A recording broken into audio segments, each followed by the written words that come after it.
बात हम करते हैं कॉम्यूटेटिव बाइनरी ऑपरेशन की। ये कॉम्यूटेटिव बाइनरी ऑपरेशन क्या होता है, इसे समझने से पहले आइए एक बार वापस रिकॉल करते हैं कि हमने बाइनरी ऑपरेशन में क्या क्या पढ़ा था।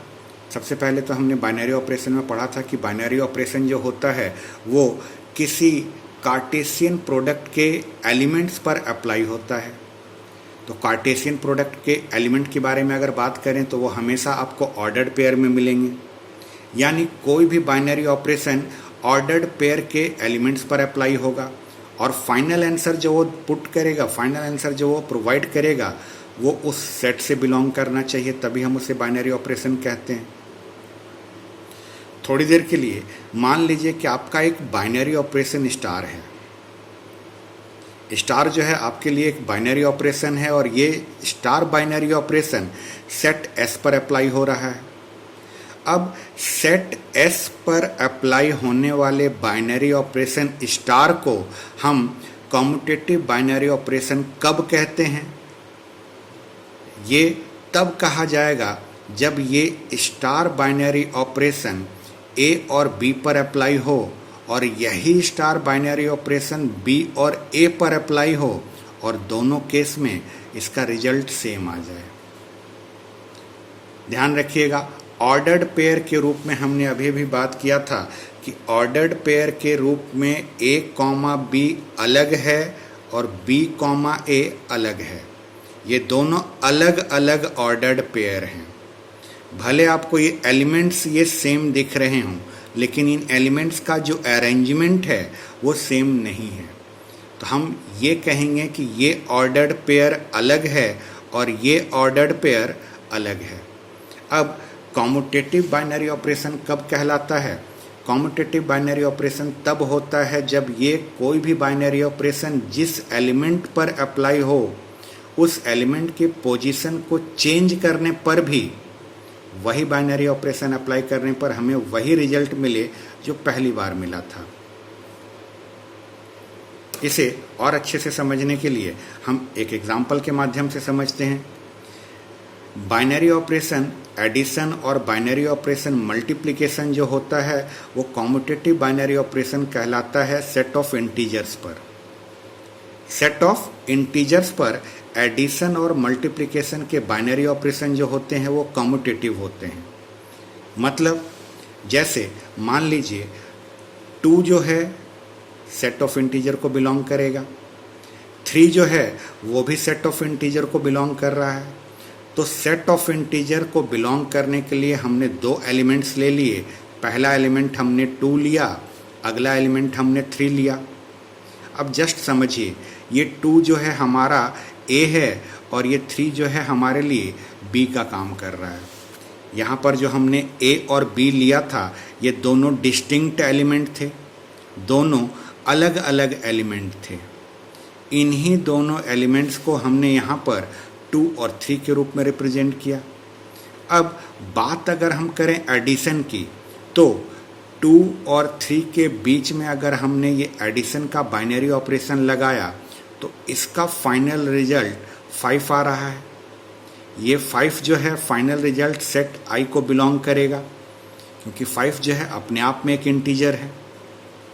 अगर हमने इसके पोजीशन को बदल दिया तो जहाँ पर ए था वहाँ पर 3 आ जाएगा और जहाँ पर बी था वहाँ पर अब 2 आ जाएगा।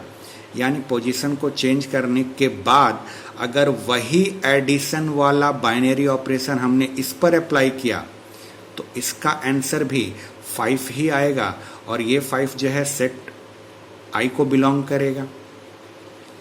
ऑर्डर्ड पेयर के रूप में अगर आप सोचें तो 2, 3 ये अलग ऑर्डर्ड पेयर है और 3, 2 ये अलग ऑर्डर्ड पेयर है। क्या बात की जा रही है? बात की जा रही है ऑर्डर्ड पेयर की कि ऑर्डर्ड पेयर के रूप में अगर आपको पहले 2 लिखा है और बाद में 3 लिखा है और वहीं दूसरी जगह ऑर्डर्ड पेयर में पहले 3 लिखा है और बाद में 2 लिखा है तो ये 2 अलग अलग चीज़ें हैं। लेकिन इन दोनों पर जब आपने एडिशन वाले बाइनरी ऑपरेशन को ऑपरेट किया तो आपका जो फाइनल आंसर है वो दोनों केस में सेम है। तो हम इस बात को कहते हैं कि एडिशन जो होता है सेट ऑफ इंटीजर्स पर कॉम्यूटेटिव होता है। ठीक इसी तरह से मल्टीप्लिकेशन जो है वो भी सेट ऑफ इंटीजर्स पर कॉम्यूटेटिव है। कैसे, हम इसी एग्जांपल्स के थ्रू समझते हैं। हमने एक एलिमेंट 2 लिया था और एक एलिमेंट 3 लिया था। अब ये 2 और 3 एलिमेंट पर हमने इस बार बाइनरी ऑपरेशन मल्टीप्लाई का अप्लाई किया। तो 2 और 3 के बीच में जब मल्टीप्लाई का बाइनरी ऑपरेशन हमने अप्लाई किया तो इसका फाइनल आंसर 6 आ रहा है, और इसकी पोजीशन को चेंज करने के बाद हमारे पास जो नया ऑर्डर्ड पेयर बना था वो 3 और 2 का बना था। तो 3 और 2 के बीच में भी जब हमने वही मल्टीप्लिकेशन का बाइनरी ऑपरेशन लगाया तो इसका भी फाइनल आंसर 6 ही आया।